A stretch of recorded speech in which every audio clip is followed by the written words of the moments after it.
Bébé dehors. Oh. Hello. Hello. Là, on est dans notre canapé tranquille, en mode chit chat, story time. Bébé dehors. Oh. Je sais même pas si on voit bien. Non mais là je vais exploser. Ah ouais, on a mangé des boucs. Là à volonté. Allez. On est allé hein. Bébé dehors. Le petit va être grand frère. Eh, c'est un truc de fou. Trop heureux, trop content. Merci Seigneur. C'est ouf. Mais là en plus, on n'est pas au début, hein. On est à la fin de grossesse. Le 8e mois. Bah presque à terme en fait. Et j'ai réussi à bien le camoufler n'empêche. Hein. Ok. Bah sur les réseaux et tout parce que... À la communauté. Sur les réseaux et tout parce que j'ai mis des vidéos de l'anniversaire de Raph. Ouais. Ça s'est pas vu hein. Faut me dire hein, si vous avez vu quelque chose. Il pensait juste que t'étais un peu en forme. T'avais mangé trop de gâteaux. Franchement en vrai j'avais récupéré ma forme hein, Ouais. avant de retomber enceinte. Ouais, c'est vrai, c'est vrai. T'es pas d'accord? Si. Du coup oui, effectivement on a bien enchaîné. La famille s'agrandit, hein. Et en 2023, on était 2. 2024, 3. 2025, 4. Et 2030, imaginez. ça c'est pas drôle. Là, je rigole. Après c'est la pause, wesh. Faut pas déconner. Pause. On s'est toujours dit ce serait trop chouette d'avoir des Des enfants enfants rapprochés. rapprochés. Et nos enfants ils auront quoi maximum? 15 mois d'écart. 15 mois au max des max. Là, ça veut dire, là, on peut même pas finir la vidéo, ça se trouve, elle va accoucher sur le canapé. On sait même pas. Mais sur le papier, 15 mois d'écart. Franchement c'est fou. Et quand on en parle un peu aux gens, ce qu'ils nous disent c'est que bébé rapproché, c'est Compliqué. limite comme des jumeaux quoi. Ouais. Mais nous, on s'est dit, franchement, autant on est dans les couches, autant rester dans les couches. Ouais, ça c'est notre façon de voir les Ouais. choses. Je pense qu'il n'y a pas de bonne... Il n'y a pas de meilleure combinaison, bébé rapproché, pas bébé Non. rapproché, chacun fait comme il veut. Nous on s'est dit on est jeunes, on est d'attaque, on est dans les couches et tout. Être parents, bah on kiffe. Vas-y on enchaîne. Là, on a vu que c'était différent aussi par Go. rapport aux réactions. Ah ouais grave, ah non Pour les Raph, réactions faut en En fait, parler. faut savoir que les gens, ils étaient choqués. Ils s'y attendaient pas. Mais ça n'a pas été simple d'avoir bébé 1. On reviendra dessus bien sûr. C'était l'explosion quand Ouais. ils ont appris. C'était Déjà, pour nous, c'était incroyable. Alors le après, choc. Ouais. Donc forcément pour nos familles ça allait être le choc. C'est surpris pour le bébé 1. Et là c'était différent. Le bébé 2, c'était. Ah ouais? Là, c'était- Déjà? là, c'était le choc, c'était... Ah, Wow. c'est voulu? Ah ouais, les réactions elles sont Non, c'est trop iconiques. marrant. Pour bébé 1, en vrai, C'était ils se super doutaient pas drôle. parce que vas-y, c'était un peu long à venir. Ouais. Mais quand même, ils disaient, ils vont bien avoir un Oui, enfant un jour. bah oui. Alors que là, l'enfant est tellement rapproché qu'ils se sont jamais dit, ils vont nous annoncer une deuxième grossesse. Bah C'était ouais, trop. c'est ça. Il a eu 6 mois, t'es C'est tombée ça. enceinte. C'est ça. Donc voir bébé comme ça, tout petit et tout, et là on dit... on en Il attend va être un grand deuxième. frère. C'est dingue. Ah la dinguerie. Franchement, choc, mais trop heureux pour nous bien sûr. Ouais. Trop heureux pour nous parce que bah, l'histoire est belle. L'histoire est folle. Et nous aussi on a été un petit peu surpris. Non, en vrai on rigole. C'était voulu. Mais On était surpris. On a été surpris que ça aille aussi vite, C'était c'est voulu, ça mais- l'histoire. Parce que bébé Raph aussi était voulu, mais regarde le temps que ça a pris. Ouais, c'est ça, en fait, c'est ça. Ah c'est ouais. que on était choqués que que ça aille aussi vite. Comme certains peuvent savoir, sur ma page Instagram, j'en ai un peu témoigné dessus. Pour bébé 1, ça n'a pas été facile de l'avoir. On est passé par des protocoles, on a été aidés. Et du coup, forcément, nous, on s'est dit dans notre tête, pour bébé 1, ça a mis du temps, etc. Nous, on va avoir des enfants rapprochés. Vas-y, on fait vite, genre. Ma gynécologue, elle m'avait dit, à partir entre 6 mois et 1 an. Si Pour vous voulez, commencer à essayer voilà, de faire des pour bébés. recommencer à faire un bébé. Du coup, nous, la cloche de 6 mois, elle a sonné. On fait quoi? Bah, on 6 essaye. mois et même pas un jour. Ouais, 6 mois, hein, faut pas C'était déconner. 6 mois Hein. pile. Nous, on respecte ce qu'on nous dit. Donc, 6 mois pile. Et un coup bec. Un coup, KO. Miracle. Tu veux pas expliquer genre Ouais, ce je que vais. t'as eu exactement? Non, mais je vais bien comme expliquer. ça. Mais je tiens vraiment à dire que pourquoi nous on a été surpris du temps que ça a mis. Parce que, en fait, on se rend pas compte. Quand tu décides de lancer le projet bébé, etc., tu te dis, bah. On sait pas comment ça peut prendre. C'est ça en fait. Et puis, même avec Ça tout ce peut qu'on nous prendre. a appris, tous les films, tout ce qu'on voit, Ouais, c'est ça. on se dit, mais. Dans les enfin, films, c'est des mensonges. mais tu fais et ça y est, le bébé il est là, t'es enceinte. Sauf que non, tous les mois, tu regardes et tout, tu fais des tests de grossesse, c'est négatif, etc. Donc forcément, t'as un peu genre ce doute de te dire mais enfin ça va pas aller. Après on te dit il faut que tu passes par des protocoles, que enfin c'est pas anodin si vous y arrivez pas, etc. etc. Donc on se dit mais c'est comment? Et là, direct, on était trop choqués. Quand elle nous a dit 6 mois là, dans nos têtes, on savait qu'on allait faire en 6 mois. Dès les 6 mois, genre on allait commencer parce qu'on s'est dit avec Raph ça a tellement pris de temps et que nous on voulait des bébés rapprochés. Ça veut dire on s'est dit si ça prend autant de temps que pour Raph, bah ça se trouve ils auront 2-3 ans d'écart, on sait pas. Et nous c'est vrai on voulait vraiment genre des bébés rapprochés. Sarah là, barbouillée, elle a envie de vomir, tout ça. Ouais. Je me suis dit c'est bizarre, on va faire un test. J'entends crier dans les toilettes.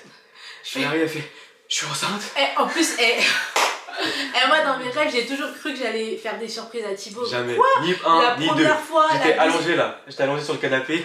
La première fois, la deuxième fois, ça a jamais marché. Toute tremblante.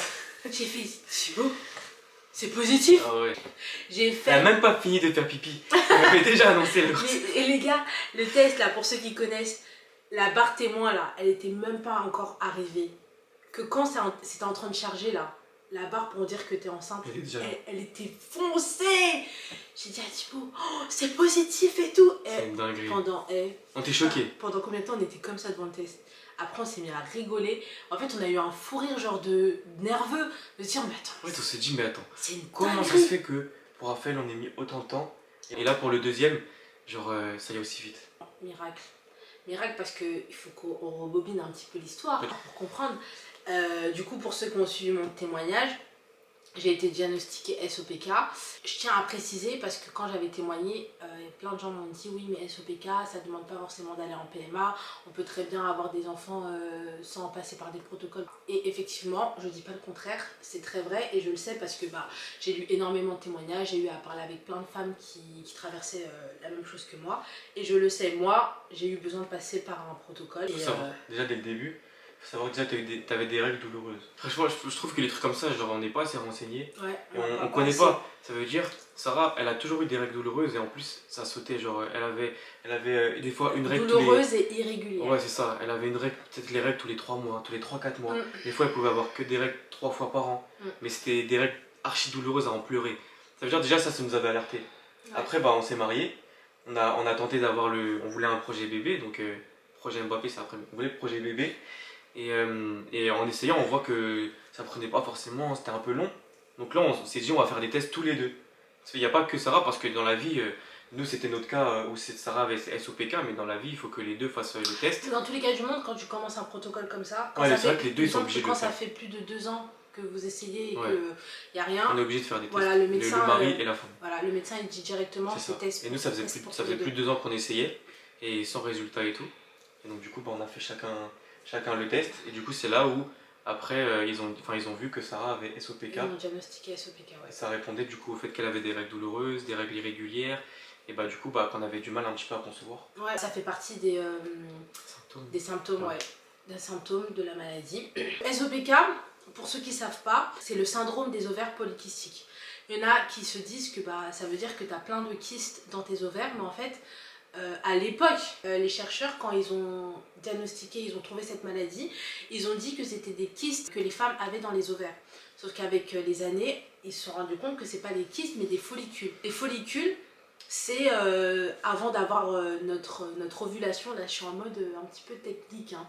Mais c'est pour vous expliquer le contexte. Avant d'avoir notre ovulation, chaque mois avant notre règle, et le follicule, il va venir grossir, jusqu'à éclater et que l'ovule puisse être expulsé. Et voilà, il y a la démarche de l'ovulation et tout. Et après, 14 jours après, à peu près, il y a les règles, à part si tu es enceinte. Et en gros, pour les femmes qui ont le SOPK, ces follicules, il y en a beaucoup. Il y en a beaucoup trop. Il faut qu'elles soient matures.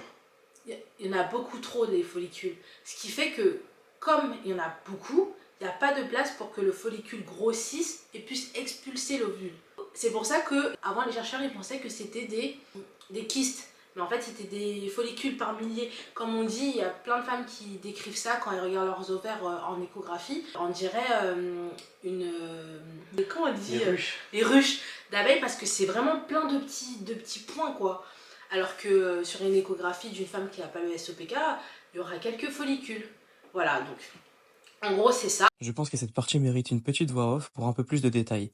Le SOPK c'est quoi? Par définition, le SOPK, le syndrome des ovaires polykystiques, est une infection hormonale courante qui touche les femmes en âge de procréer. Il commence habituellement pendant l'adolescence, mais les symptômes peuvent fluctuer avec le temps. Le SOPK peut provoquer des déséquilibres hormonaux, des règles irrégulières, des taux excessifs d'androgènes et de kystes dans les ovaires. Les règles irrégulières, généralement accompagnées d'un manque d'ovulation, peuvent rendre difficile la grossesse. Le SOPK est une des principales causes d'infertilité. Le SOPK est une maladie chronique et incurable. Cependant, certains symptômes peuvent être améliorés par changement de mode de vie, de médicaments et de traitements de fertilité. Contrairement à ce que son nom indique, ce ne sont pas des kystes dans les ovaires, mais des follicules. On l'a fait bref car on n'est pas médecin et on veut éviter de rentrer dans les détails techniques, mais pour qu'une femme ait une ovulation, il doit y avoir un follicule qui arrive à maturation. On l'appelle follicule dominant afin d'être expulsé de l'ovaire et libérer un ovule. Mais pour une femme atteinte de SOPK, les follicules sont tellement nombreux qu'il n'y a pas de place pour qu'ils puissent grossir et avoir un follicule dominant. Afin de confirmer ce diagnostic, il est important de faire ces 3 tests. Un bilan hormonal, un bilan métabolique et une échographie pelvienne. Le dérèglement hormonal que crée cette maladie empêche donc certaines femmes d'ovuler et ou d'avoir une ovulation dite de bonne qualité. Étant une des causes d'infertilité, certaines femmes ont besoin d'un coup de boost afin de tomber enceinte. Alors, il y a plusieurs traitements proposés en PMA en cas d'infertilité et de SOPK. La première, stimulation ovarienne. La deuxième, les injections d'hormones FSH, hormones de stimulation folliculaire sous forme de stylo. Puis la troisième, la FIV, fécondation in vitro. Du coup, comme Thibaut il a expliqué, il y a vraiment plusieurs étapes. Du coup, la première étape, c'est la prise des médicaments. Sauf que moi, cette prise de médicaments, ça effaçait mon endomètre. Ça, c'est encore un terme technique. Mais... Oui, bah l'endomètre, je vais mettre la définition de l'endomètre. L'endomètre, c'est où il se place le bébé, où il vient s'accrocher, l'embryon. En tout cas, mon endomètre, il est en train de s'effacer. Le passage, on va dire le passage. Voilà. Le passage était effacé. Donc, voilà. Exactement, il cherchait, il n'y avait pas d'accès. Les termes sont techniques, mais en tout cas, voilà. Ça marchait pas sur moi ce protocole et on l'a utilisé, enfin on l'a fait pendant 6 mois. Ça marchait au niveau des follicules, ouais. Mais une fois que ça fonctionnait, bah en gros ça a emmené à encore un truc qui bloquait, un truc qui avait pas pourtant avant, mais du coup ça bloquait et bah ça marchait pas au final, ça a pas fonctionné par rapport à ça. Exactement. Ça a pas fonctionné pour moi. Il faut savoir que quand tu es dans un parcours PMA et qu'on te parle d'une étape à suivre, on te dit, on t'explique que en faisant ça, ça va faire ça, et vous pourrez avoir un bébé. Donc, bien sûr, surtout quand tu es dans une étape comme ça, c'est très réglé.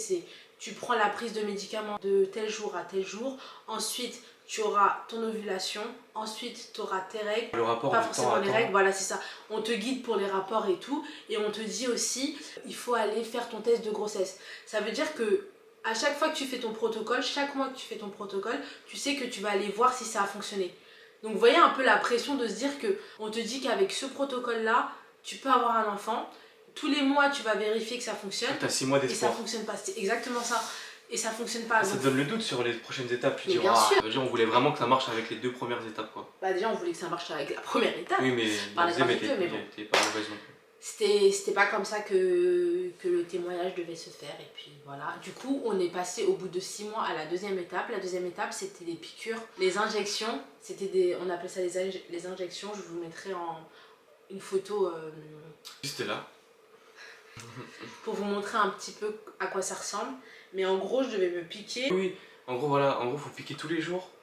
Là, il faut piquer du J3 à J7 des règles. Ouais, c'est ça. Après mais ça a marché le premier mois. Ouais, ça a marché le premier mois, mais du coup tu t'es fait piquer peut-être 5-6 fois peut-être. Je devais faire les injections, c'est Thibaut qui me les faisait parce que moi ça me stressait trop. Franchement je pouvais pas le faire et heureusement voilà, Thibaut il était là pour m'accompagner etc. C'est lui qui faisait les piqûres. Et ça a fonctionné, dès le premier mois avec ce protocole. Ça veut dire qu'avec ça, avec ce protocole, les follicules étaient bien et le passage était...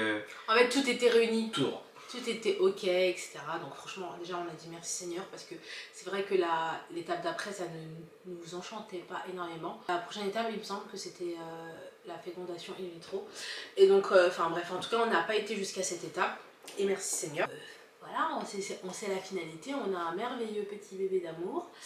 Et voilà, il faut savoir que cette grossesse, j'ai eu le diabète gestationnel, j'ai fait de la thyroïde.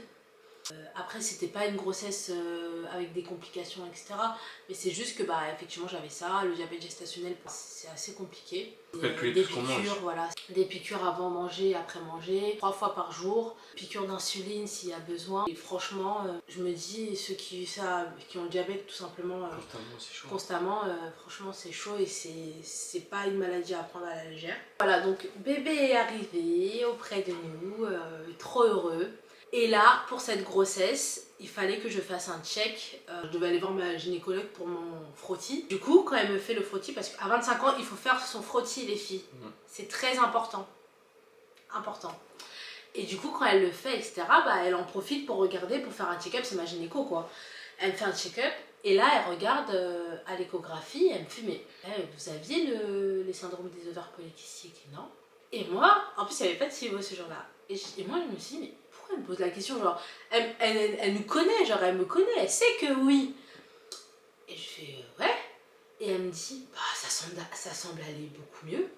Elle me dit, ça semble aller mieux, genre, en gros, vos ovaires, ils sont normaux. Il n'y a plus aucune trace de ça, en fait. En fait, bah, comme je vous ai expliqué, il y a beaucoup de follicules pour une personne qui a le SOPK. Et moi, mes ovaires ressemblaient à une femme bah, qui n'avait pas la maladie. Et du coup, elle m'a dit, bah, ça semble aller mieux. Et j'étais tellement choquée d'avoir lu partout que bah, c'était incurable et Toute tout, ta vie et tout. que j'étais obligée de lui demander. J'ai dit, mais ça se soigne pas. Parce qu'il fallait que je la pousse à dire et puis qu'on comprenne tous que c'est clairement un miracle. Et elle m'a dit, bah, elle savait pas quoi répondre. Elle m'a dit, bah, voilà. Franchement, elle n'a pas su quoi me répondre. Oh, je dis, mais merci Seigneur. Du coup, en sortant et tout, j'appelle Thibaut, je lui explique, je lui dis, mais faut qu'on dise merci Seigneur parce que ça c'est un miracle. Et comme Dieu fait pas les choses à moitié, le miracle s'est confirmé par un bébé. Sans aucun protocole. Sans aucun protocole. Et c'est pour ça que même dans nos têtes, genre, on savait que t'avais pu SOPK, mais genre, je pense qu'on s'est pas dit directement, c'était pas la logique pour nous en mode on va faire directement et ça peut prendre direct. Non. Parce qu'on a tellement pris du temps, on a tellement galéré, on a tellement espéré. Et puis même on sait, enfin, tu sais que sur le papier, même une femme qui a pas de problème, je crois que c'est en moyenne, un an. On s'est dit vas-y, on essaie maintenant comme ça, en plus ça va mieux et tout, peut-être que dans un an et demi, on aura une bonne nouvelle. Une semaine après. Direct, pas une semaine après, le temps de savoir et tout. Franchement, incroyable. Incroyable. Et on était trop heureux, merci Seigneur. Et que dire de plus, enfin. Et moi, je sais que quand on m'a diagnostiqué SOPK, on m'a dit oui, bah par exemple, vous, quand vous allez être enceinte, bah, vous allez avoir le diabète gestationnel et tout, parce que bah, vous êtes en l'insuline, dommage, je me rappelle plus. BB2, pas de diabète. Et tout le monde est choqué. Pas de diabète et pas de thyroïde. Ma gynéco, elle était trop choquée.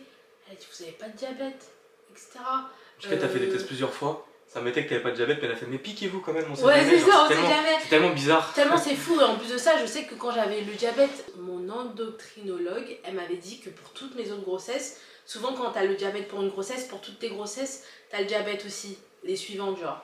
Et mais non, et ça prouve encore la guérison, franchement c'est une dinguerie. Et voilà, de toute façon quand la vidéo sera sortie, bébé sera là. Bébé sera déjà avec nous, c'est voilà. incroyable. Ouais. Quelle histoire, quel parcours. On est trop heureux, Là maintenant notre vie il va changer hein. Ah ouais, 2 enfants. 2 enfants. Pour ceux qui ont plus d'1 enfant, dites-nous c'est comment la vie au quotidien, etc. Dans les commentaires, on aime bien lire. Tous les enfants rapprochés, j'ai envie de savoir. En bas âge. J'avoue, surtout des témoignages d'enfants rapprochés. Après, moi je lis un petit peu.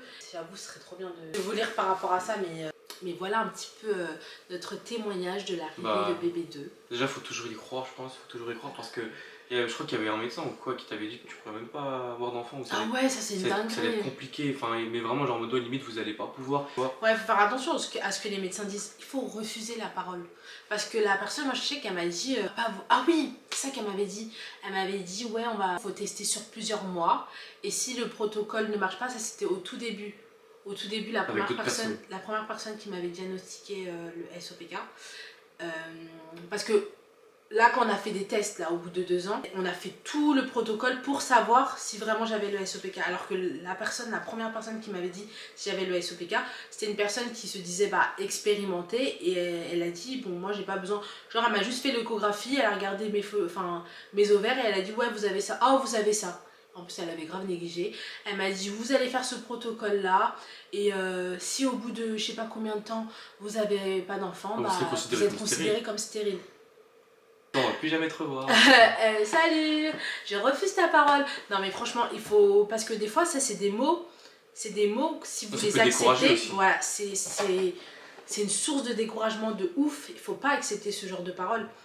Je me suis dit, mais non, moi je vais avoir des enfants. Je me rappelle qu'en sortant, j'avais appelé ma mère, je t'avais appelé, après j'avais appelé ma mère et tout, elle a dit mais bien sûr tu auras des enfants et tout, faut y croire et il faut pas accepter ce genre de paroles. Surtout que, enfin, elle avait tout faux finalement, tout faux dans sa démarche. Ouais. Elle m'a diagnostiqué, ok j'avais vraiment la maladie, mais elle m'a diagnostiqué sans même faire tout le protocole pour savoir si vraiment... C'est grave, hein. Ouais, c'est Non, c'est une faute professionnelle. En vrai, c'est grave, ouais. Moi, quand j'avais mes règles douloureuses, etc., je voulais savoir, j'avais cherché un médecin genre grave reconnu et tout, c'était sur Paris avant qu'on vienne vivre à Lyon. Et donc je pense que ce médecin, elle était expérimentée, en tout cas elle se disait expérimentée, elle avait vu plein de choses. Du coup elle s'est dit j'ai pas besoin d'aller sur le protocole, ouais. Moi j'ai vu, je sais que c'est ça et fin d'histoire. Il faut savoir aussi qu'à Lyon on est tombé vraiment sur des professionnels du début à la fin. Que ce soit pour savoir si Sarah avait SOPK, pour faire le parcours, pour même la gynécologue, l'accouchement. C'est une dinguerie. Ouais, c'est vrai, on est tombé que sur des personnes incroyables à Lyon. Mais d'ailleurs, ça on peut le dire, qu'on a recroisé la femme avec qui on avait fait les protocoles. En gros, elle est spécialisée que pour les parcours PMA. C'est ça. Ça veut dire qu'une fois que les femmes sont enceintes, elles redirigent vers une gynéco qui va suivre la grossesse. Et du coup, on l'a recroisée et quand elle nous a vus, en fait, elle était un peu troublée. En plus, c'était pour bébé 2 qu'elle nous a revus. Du coup, elle était un peu troublée parce que nos visages lui disaient quelque chose. Mais elle se disait, mais enfin, où je les ai vus et tout. Du coup, elle est venue nous voir. Elle dit, mais je vous connais et tout. Et du coup, on lui a expliqué, oui, c'est avec vous, on avait fait et tout pour notre premier bébé. Elle me dit, mais et là, vous êtes enceinte? Et elle a même pas eu de mot qui est sorti de sa bouche. Elle a fait. Et là, vous êtes enceinte et tout. Et fou, on a fait, bah oui, etc. Elle a dit, mais c'est une grossesse spontanée. Grossesse spontanée, c'est genre sans protocole, naturellement, quoi. Et on lui dit oui. Elle dit, mais c'est génial et tout. Elle était trop contente. Ouais, ça nous a fait trop plaisir de la revoir. Ouais, c'est clair. C'est trop bien. Notre gynéco, elle est trop. Ouais, franchement, tous les professionnels qu'on a trouvés à Lyon, même notre médecin traitant, etc., topissime. Ouais, topissime, il n'y a rien à dire, on est super bien suivis. Donc voilà, content aussi de partager notre histoire avec vous parce que, enfin, un témoignage d'espoir. Ouais, bravo. Un message d'espoir pour dire que franchement, faut pas baisser les bras, faut y croire. Tout est possible à celui qui croit. Et yes Lord. Et aussi un petit message aux femmes pour dire que c'est très important de faire des checks, de faire des check-up. Je l'avais dit aussi dans mon témoignage, c'est pas normal d'avoir mal à ses règles au point que ce soit handicapant. Vous ne pouvez pas aller au travail, pas aller à l'école. C'était mon cas. Il faut vraiment prendre ça au sérieux. Aller voir, aller checker. C'est vrai que aller chez le gynécologue, on n'a pas envie de passer par là. Faut se déshabiller et tout. Franchement, c'est pas chouette. C'est hyper important. N'hésitez pas à chercher des gynécos avec de bons avis. Si vous avez besoin d'être rassuré, allez-y, c'est important. C'est important. Je suis sûr qu'il y a des trucs qui sont vus assez tôt. C'est ça en fait. Des fois, en fait, si on n'y va pas et qu'on se dit ah bah telle personne m'a dit que c'était ça, ça peut s'aggraver. Enfin, dès qu'il y a un petit truc, le corps humain il est tellement complexe que dès qu'il y a un petit truc, il faut même pas prendre de risques. Que ce soit pour nous les hommes, pour vous les femmes, une prise de sang, un check de tout ce qu'on peut checker. Pour vous les femmes, un petit tour chez la gynéco, elle va checker tout ce qu'il y a à checker. Et au moins, s'il y a quelque chose à faire, et le plus tôt possible, franchement, c'est tellement mieux. Moi, je sais que de base, à chaque fois que j'avais mes règles, quand j'étais au lycée et que je partais aussi au travail, j'allais tellement souvent voir mon médecin traitant de l'époque qu'à un moment elle s'est dit mais peut-être que vous avez l'endométriose. Elle pensait que j'avais l'endométriose et je me rappelle elle m'avait fait un courrier et j'avais même pas été voir la gynécologue. C'est vraiment le fait de vouloir des enfants qui m'a fait dire que non mais il faut que j'aille voir, il y a quelque chose.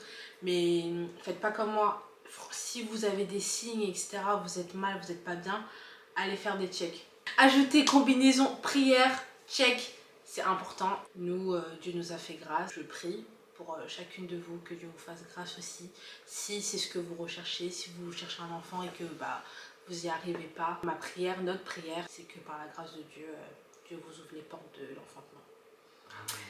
Amen. Voilà, en tout cas, on est trop contents de vous avoir partagé ce petit témoignage. Là, quand cette vidéo sortira, on sera en train de courir partout pour ah, toi là, viens ici, toi viens là, toi le troisième viens.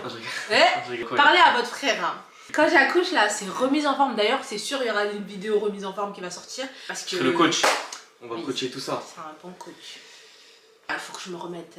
J'ai envie d'être une maman sportive. En forme. Et puis même de base, j'aime trop le sport, donc je vais m'y remettre à fond. Faut pas déconner. En 2023, 2024, 2025, j'étais enceinte. Ouais, c'est vrai. Je vais faire quoi 2026, 2027 Laisse-moi respirer. À quoi? Ah bah j'espère que cette vidéo elle vous aura plu. C'est encore un format différent, mais... Que oui, c'est story time, témoignage. Comme on a dit, on veut créer une communauté qui connaissent un peu aussi, qui nous connaissent et surtout peuvent s'identifier à nous par rapport à nos histoires, poser des etc. questions pour Donc, sur ce que tu as eu. donc pour nous, c'est important aussi de parler de notre parcours et ça en fait partie. Donc j'espère que cette vidéo vous aura plu. On espère que cette vidéo vous aura plu. N'hésitez pas à nous dire ce que vous pensez, à commenter, à nous poser des questions, il n'y a pas de souci, on va remettre nos réseaux. Et à s'abonner, il faut donner de la fort. S'abonner, aimer la vidéo, partager et voilà. On se retrouve pour une nouvelle vidéo. Oui. Salut.